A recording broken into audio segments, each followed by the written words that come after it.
The text popped up on my phone out of nowhere. Turn on the camera now. The words froze me mid-bite during dinner with my daughter. Her laughter was warm and familiar, filling the whole kitchen, but that message? It promised trouble. When she reached for my hand to grab the phone, the front door slammed open. And you would not believe who stepped inside.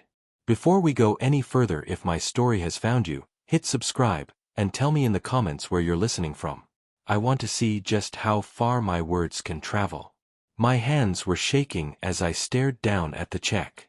The signature looked like mine, but the strokes trembled in all the wrong places, like someone was trying too hard to fake my little flourish at the end. $5,000, made out to cash. Dated just 3 days ago. I never wrote this check. The kitchen door creaked behind me. Madison walked in, designer purse hanging from her shoulder, keys jingling between her perfectly polished fingers. She froze when she saw me sitting there. Dad, why are you with Madison? I held the check higher, trying to steady my voice. This yours? Because it's sure not my signature. Her face drained of color. She stepped forward, reaching for it. Dad, it's not what you think. I just needed. I yanked the check back, standing so fast the chair screeched against the floor. You forged my name. Her voice cracked.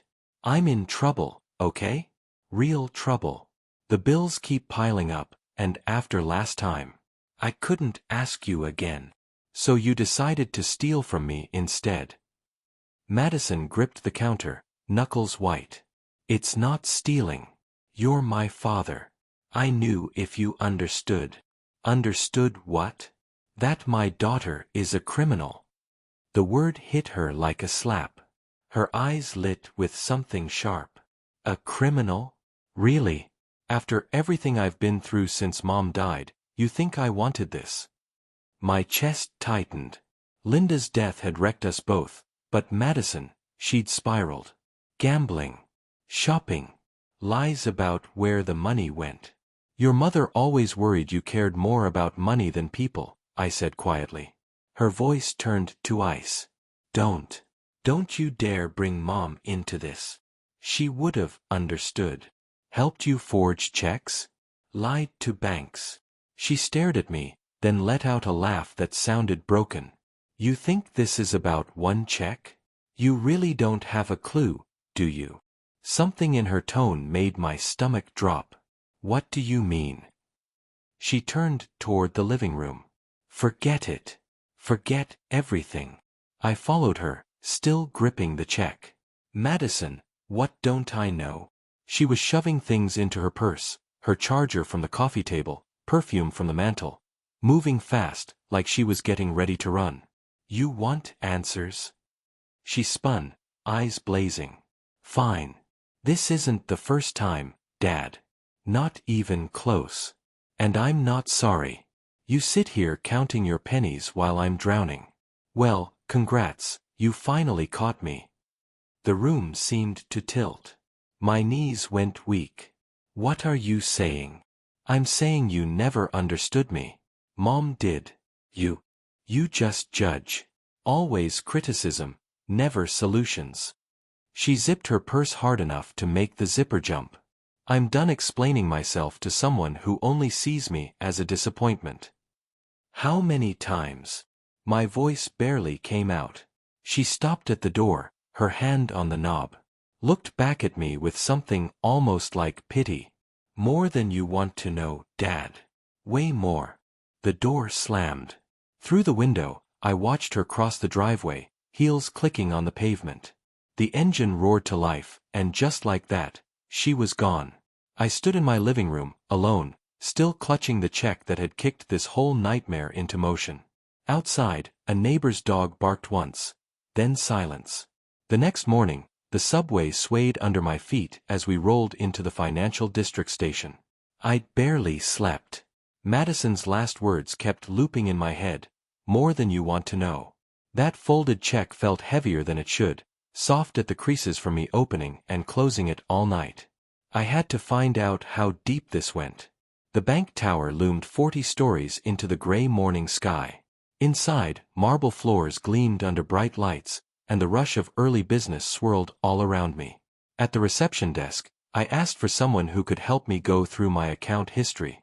A woman in her 30s walked over and shook my hand. "I'm Laura Bennett, loan specialist. I hear you've got some questions about your account." We sat at her desk, a neat wall of paperwork and a tilted computer screen between us. My fingers shook as I pulled the check from my jacket. "I found this in my kitchen yesterday. I didn't write it." Laura's smile faded just a touch as she examined it. "I see. Let's bring up your account profile." Her fingers tapped quickly over the keys. "Mr. Harris, you currently have an active loan for $500,000. The words hit me like a bucket of ice. "That's impossible. I never took out a loan like that." "It was approved 6 months ago," she said, turning the screen toward me. "And here's your signature on every document." I leaned in. The signature matched mine exactly, but I'd never seen these papers before. Never signed them. This is forgery," I said, my own voice sounding far away. "My daughter. Oh God, what has she done?" Laura's tone softened. "Mr. Harris, I'm sorry. This is serious. If those signatures are fraudulent, I need to show you everything." For the next 20 minutes, she walked me through a disaster I didn't even know existed. That $500,000 loan? Just the start. There were new credit cards in my name, smaller loans, cash advances, all with my forged signature, all approved because my credit had been perfect before this. "Total exposure is around $700,000, she said gently. My vision blurred. $700,000. My entire retirement, the equity in my home, everything Linda and I had built over 40 years, gone. "When did it start?" I asked. "The first account was opened 11 months ago. Small credit card, $5,000. Then it grew from there. 11 months. Right after Linda's funeral. When Madison had been so broken, so lost, and while I was trying to comfort her, she'd been setting all this in motion. What do I do now?" Laura slid a stack of papers across the desk. "File police reports for identity theft. The bank will investigate." "But," she hesitated, "when the fraud is this organized, and it's by a family member, it can get complicated." I stood on shaky legs, hugging the documents to my chest. The bank's air conditioning suddenly felt freezing against my skin. "Thank you," I managed. "One more thing," she added. "Some of these loans are already in default. You'll be getting legal notices soon." The elevator ride down felt endless. And when I finally stepped outside, the summer heat slammed into me like a wall. People passed by with coffees, talking on their phones, living their normal mornings, while mine was falling apart. I looked down at the papers in my hands, hard proof of my own daughter's betrayal. My keys clattered onto the kitchen counter, the sound sharper than usual in a house that suddenly felt different, like stepping into a crime scene. I spread the bank papers across the same table where I'd found that first check just yesterday. $700,000. I laid the documents out in order, building a timeline of Madison's deception. November 2024, first credit card. December, a personal loan for 20 grand. January, another card. February, the big one.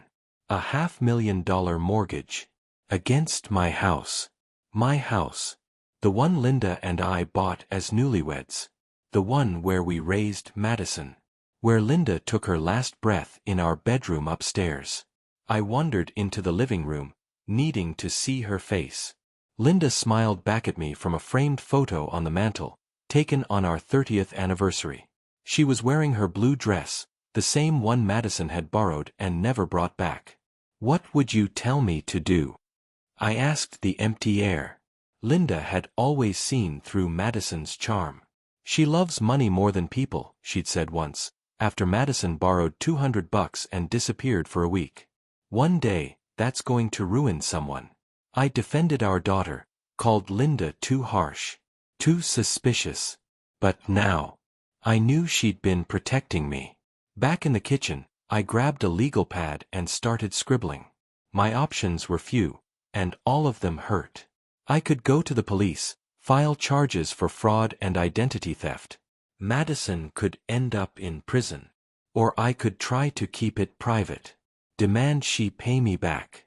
Try to salvage what was left of us. But the numbers didn't lie. Even if she wanted to repay it, which seemed unlikely after yesterday, she didn't have $700,000. Nobody falls into that kind of debt by accident. This was deliberate. Calculated. I picked up my phone, scrolled to her name. My finger hovered over the call button. What did I expect? That she'd burst into tears, apologize, promise to fix it all, and we'd hug like we did at Linda's funeral? That woman was gone. The one who walked out yesterday was a stranger who had forged my signature dozens of times, mortgaged my home, and called me judgmental to my face. But she was still my daughter. I set the phone down and walked to the window. Madison's old swing set was still out back, rusted but standing. I built it myself when she turned 7, spent 3 weekends making sure every bolt was tight.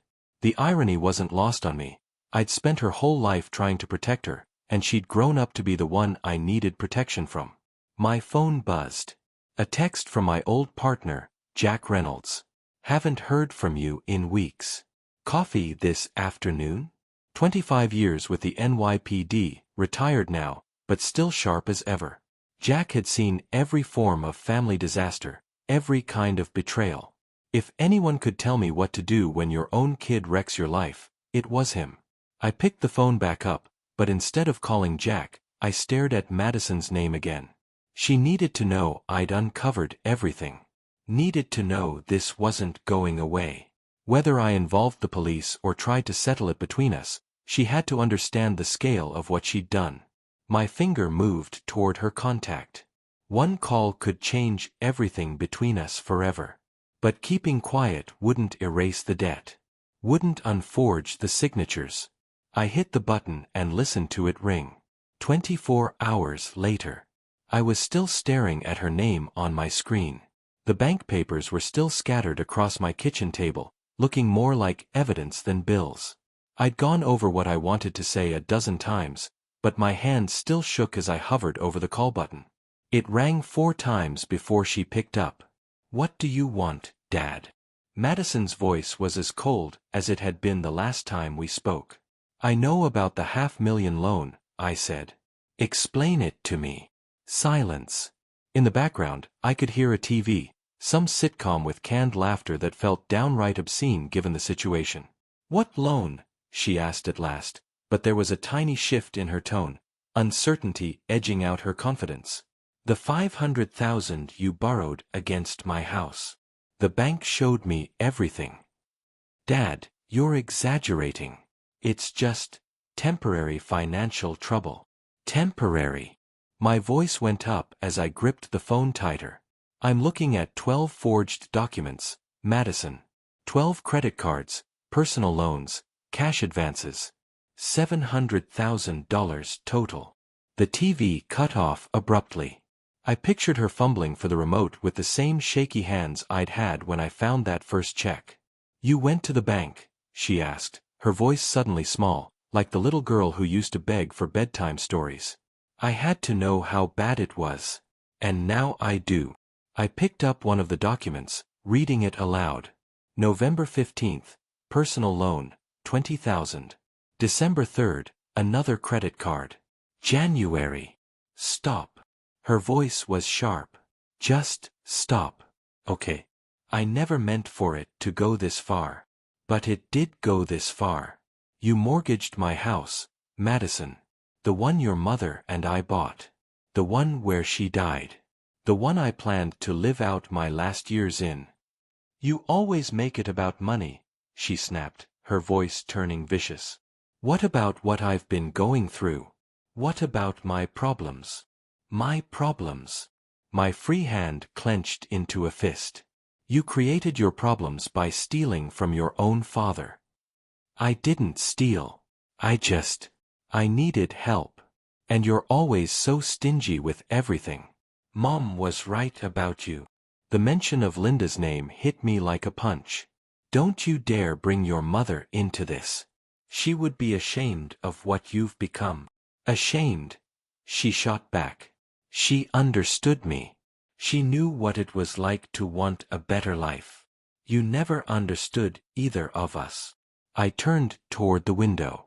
Outside, my neighbor Mrs. Carter was watering her garden, living her peaceful life while mine was burning down around me. Your mother warned me about your relationship with money, I said quietly. She told me you loved it more than people. She said that. Madison's voice wavered. She said one day it would destroy someone. I thought she meant me.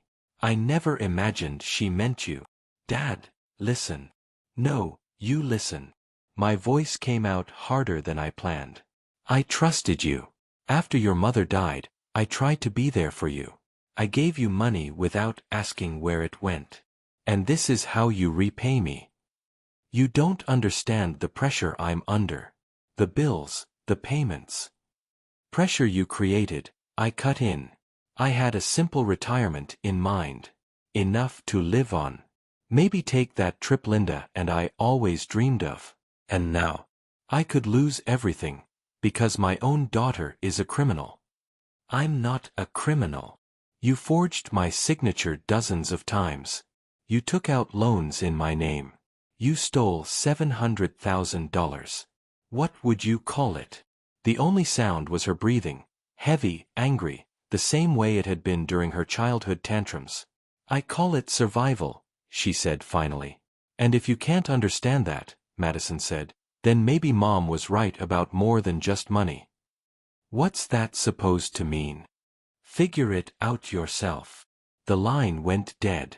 I stood there holding the silent phone, staring at the black screen that reflected my tired face. Somewhere in the distance, kids were playing in a backyard, their laughter floating in the evening air. $700,000. My daughter. My only family left. I set the phone down beside the stack of documents, trying to figure out my next move. The following morning, I climbed the familiar steps to Jack's apartment, a manila folder heavy in my hands, stuffed with bank paperwork. My legs felt like I was wading through water. I'd barely slept after Madison hung up on me. Jack opened the door on my second knock, his weathered face tightening with instant concern. Harris, you look awful. I need to talk to someone who understands criminals. He stepped aside, waving me into his small kitchen. Coffee was percolating on the counter, filling the room with that warm, dependable smell. Jack had always been steady, 25 years on the NYPD, retired now, but still razor sharp. What's going on? He asked. I sat at his scarred wooden table and opened the folder. Papers spilled out across the surface like accusations. I don't know what to do, Jack. She's my daughter. He poured 2 mugs of black coffee, set one in front of me, and sat down. Those gray eyes, the same ones that had stared down countless suspects, scanned the documents. Start from the beginning. So I did. The forged check in my kitchen. The bank visit. The shock of seeing the scale of the fraud. Jack listened without interrupting, occasionally picking up a sheet to study it closer. $500,000, he said finally, setting down one of the mortgage documents. Harris, this is serious. We're not talking about shoplifting or a bad check here. But I can't put my own kid in prison. Jack leaned back in his chair, his voice steady. And she can ruin you financially. Have you thought about that? I'd thought about it all night, lying in bed staring at the same ceiling where Linda and I used to talk about our future. Give me some time, I said. Maybe she'll come to her senses. Time for what? To forge more signatures? Harris, in my experience, people who commit this level of fraud don't wake up one morning with a clean conscience. She's not some street crook. She's my daughter who, I caught myself, but the words still landed, who stole $700,000 from me. That's felony fraud, Jack said, matter of fact. Multiple counts. I watched him straighten the papers into neat piles, his cop instincts taking over. Document by document, he was building a case, maybe without even meaning to. "What would you do if it were your kid?" I asked. He sighed. "I'd want to believe they could change, too. But I'd also protect myself." "How?" "File a police report. Get it on record. Even if you don't press charges right away, you need the law on your side." The idea of walking into a police station and telling strangers my daughter was a thief made my stomach twist. "I can't. Not yet." Jack nodded slowly, but I caught something in his eyes, that quick mental calculation I'd seen before, when he was figuring out how to handle a tough case. "Okay," he said finally. "But promise me something, Harris. Don't let her talk you into doing something stupid. Don't sign anything. Don't give her access to any more accounts," Jack said. "I won't. And keep those documents safe." He nodded toward the papers. "They're your only proof." I slid everything back into the folder, feeling a wave of exhaustion hit me. Jack walked me to the door, his hand heavy on my shoulder. "You're a good father, Harris, but sometimes good fathers have to make hard choices." I walked home slowly, the folder tucked under my arm like a shield. Behind me, I didn't see Jack return to his kitchen, pick up his phone, and set his jaw with that familiar, determined look. Some choices I was about to learn get made for you. 3 days passed in silence. I kept my phone close, waiting for Madison to call. I wanted an explanation, an apology, some sign that the daughter I'd raised still existed inside the stranger who had hung up on me. On Thursday evening, while I sat picking at a microwave dinner, my phone finally rang. Madison's name lit up the screen. "Hi, Dad." Her voice was different. Soft. Hesitant. Almost shy. "I've been thinking about our last conversation." I nearly dropped the phone. "I wasn't expecting to hear from you." "I know. And I'm sorry. I was angry and scared, and I said things I didn't mean." She paused, and I heard a shaky breath. "I've been doing a lot of soul-searching these past few days." My heart pounded with something dangerously close to hope. "Have you? I realize I hurt you. Really hurt you. And I want to make things right." Her tone reminded me of when she was little, breaking something and rushing to fix it before I noticed. "I want that too, sweetheart. Can you come for dinner tomorrow night? I'll cook your favorite, that pot roast with the carrots you always loved when Mom made it." Tears stung my eyes. Linda's pot roast.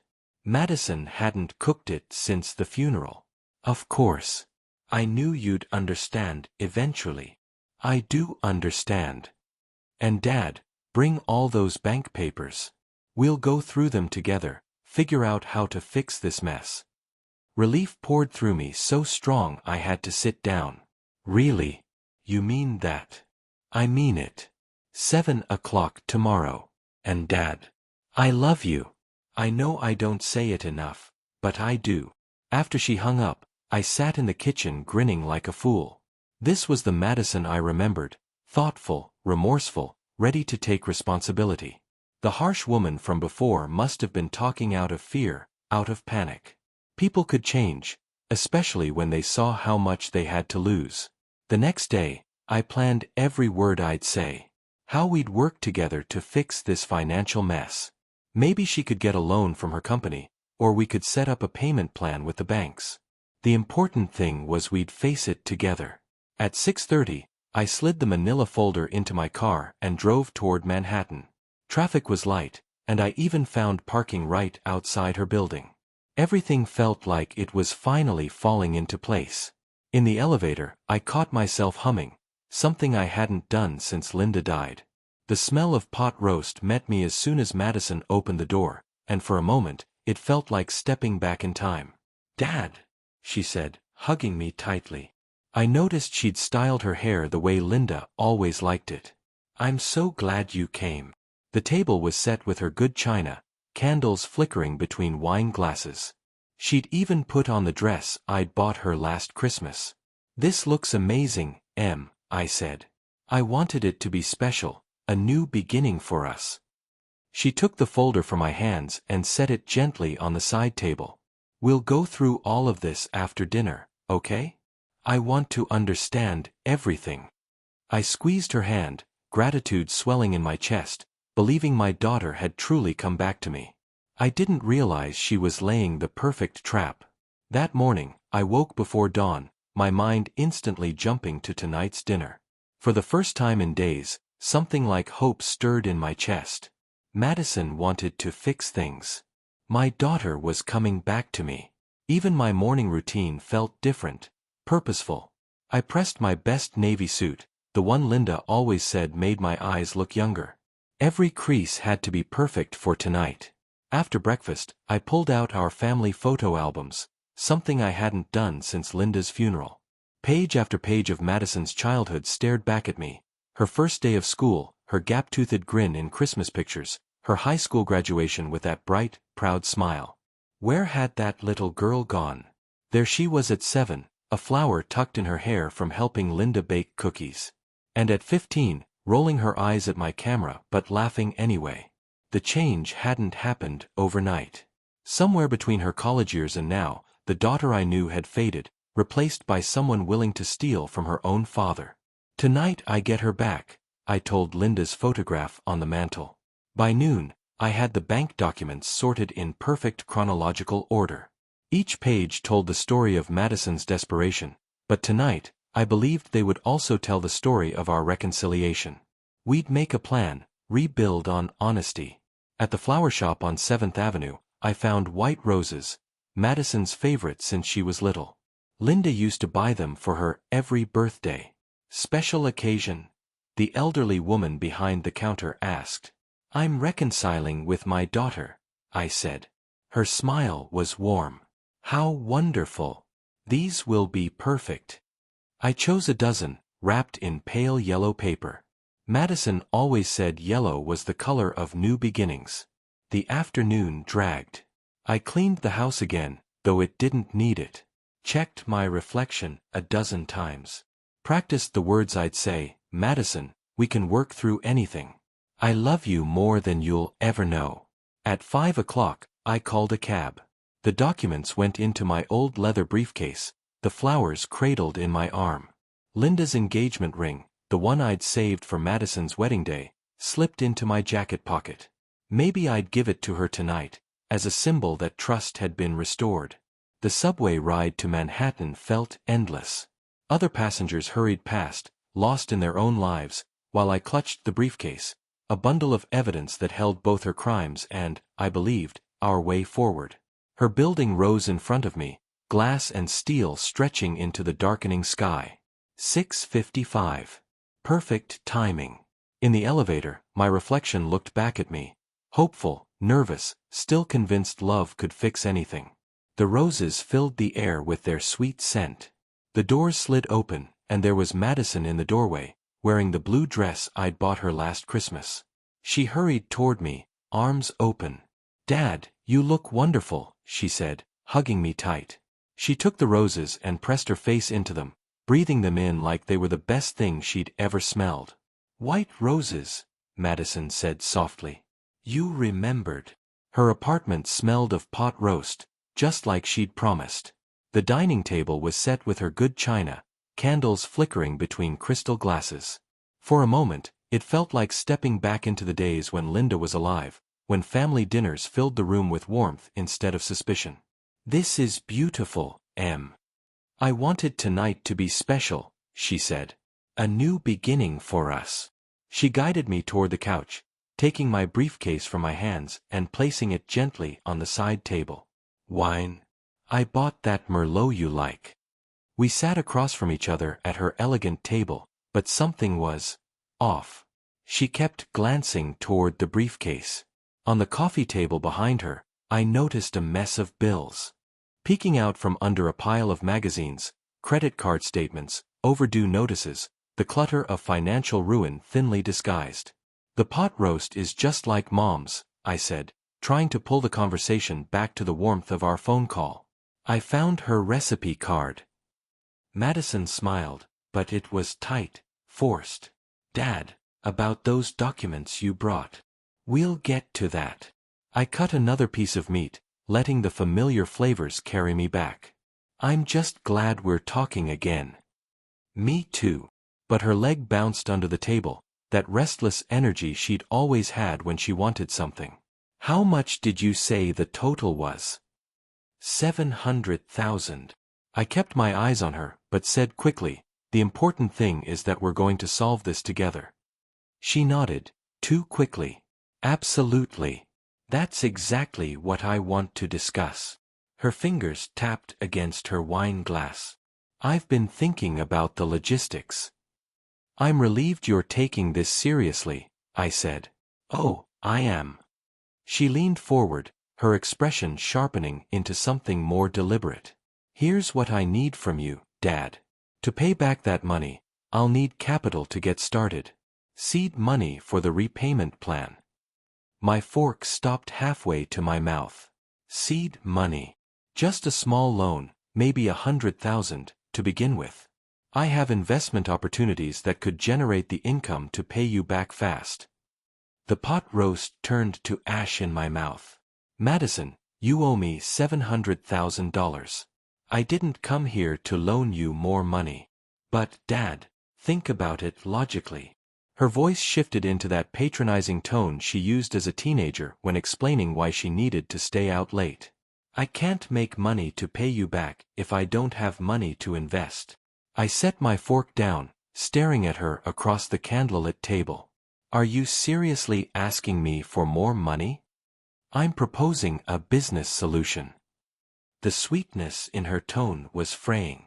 You want your money back, right? This is how we make that happen. This is absurd. You stole from me. You forged my signature. You mortgaged my home. And now you want me to hand you more. It's not handing, it's investing, she snapped. You're being incredibly short-sighted about this.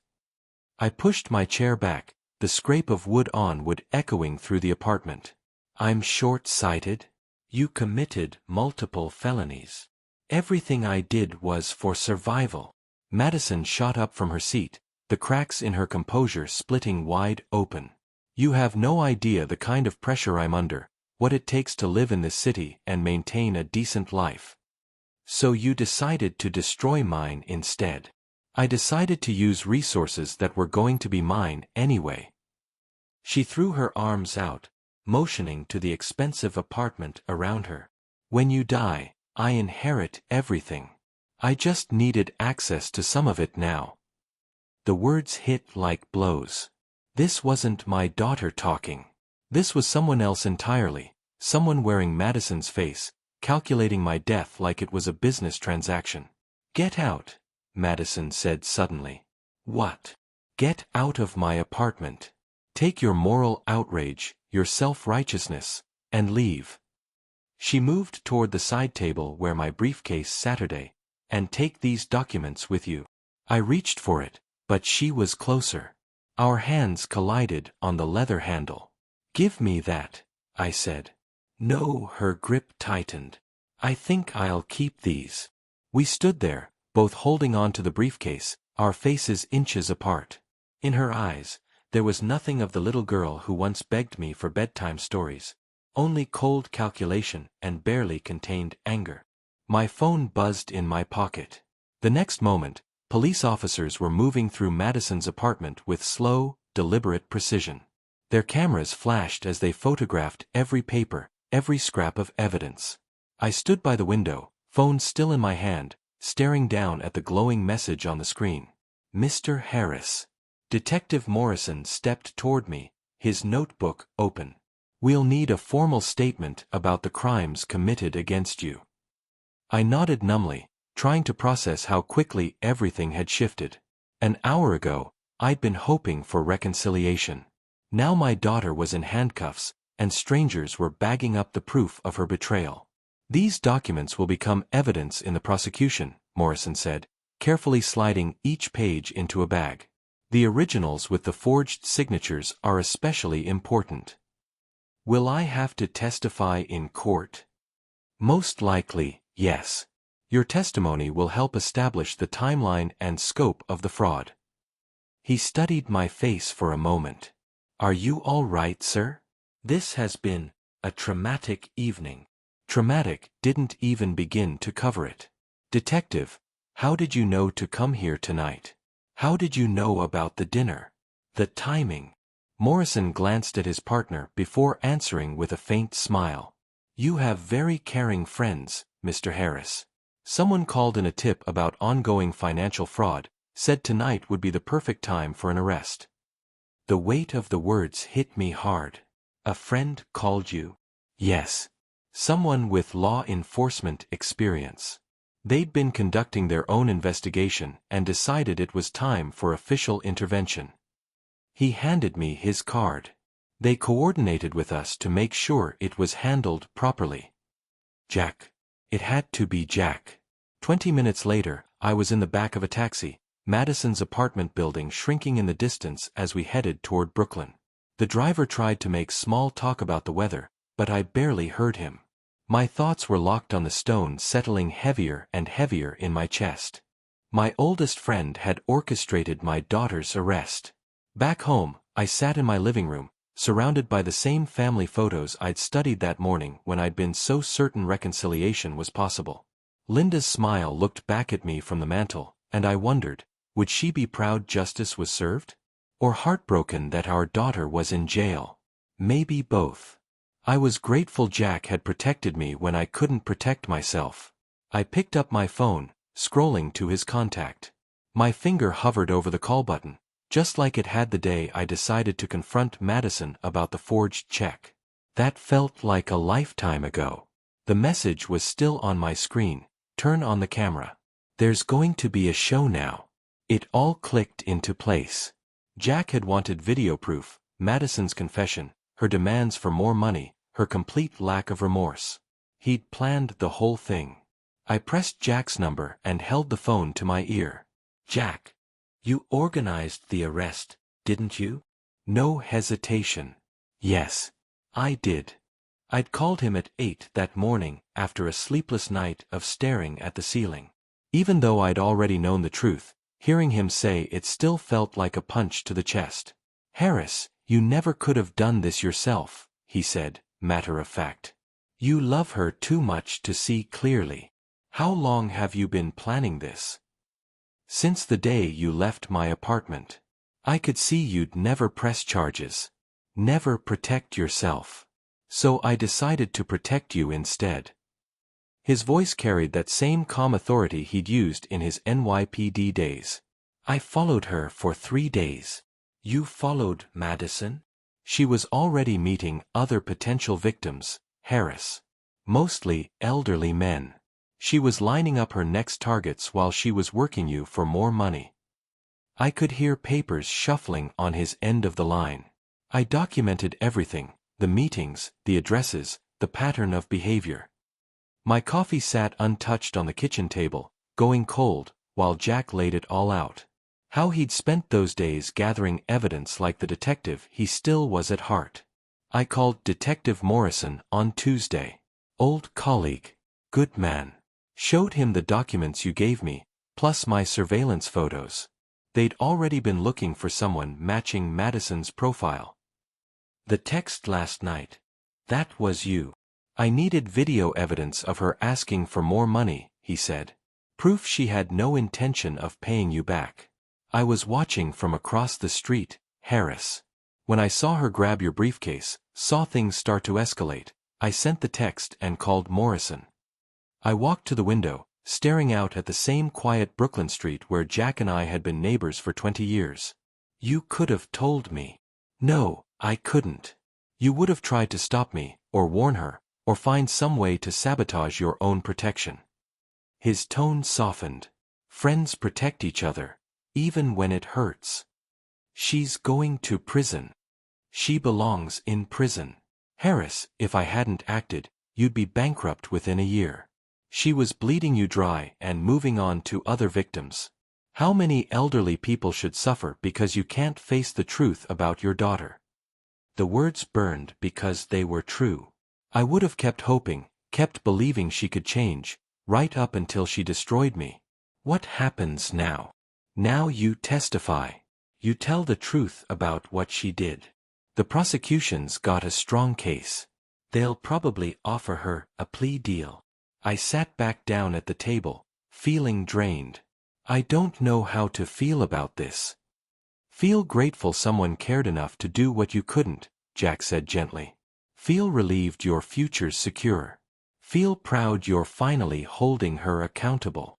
Will you come to the hearing with me? Of course. We'll face it together, like we've faced everything else. After we hung up, I sat there for a long time, letting it all sink in. Jack had risked our friendship to save me from myself. He'd used his skills and his contacts to protect me when I was too blinded by love to do it on my own. Linda had always said Jack was the best friend a person could have. Now I understood why. 3 weeks later, Jack pulled up in his old Honda, and we drove together toward the federal courthouse in Manhattan for Madison's sentencing. The federal courthouse rose in front of us, its limestone columns cutting into the July morning sky like a monument to consequences. Jack and I climbed the wide steps together. My best suit felt stiff and unfamiliar after weeks of casual clothes and restless nights. Ready for this? Jack asked, straightening his tie. As ready as I'll ever be. Inside, the courtroom was smaller than I'd imagined. Wood-paneled and serious, heavy with the weight of what was about to happen. Madison sat at the defendant's table in an orange jumpsuit, her hair pulled back tight, looking nothing like the polished woman who'd served me dinner 3 weeks ago. She didn't glance my way when I walked in. Judge Patricia Thornton presided with quiet authority. Her gray hair and wire-rimmed glasses gave her the air of someone who'd seen every form of human failing, and wasn't shocked by any of it.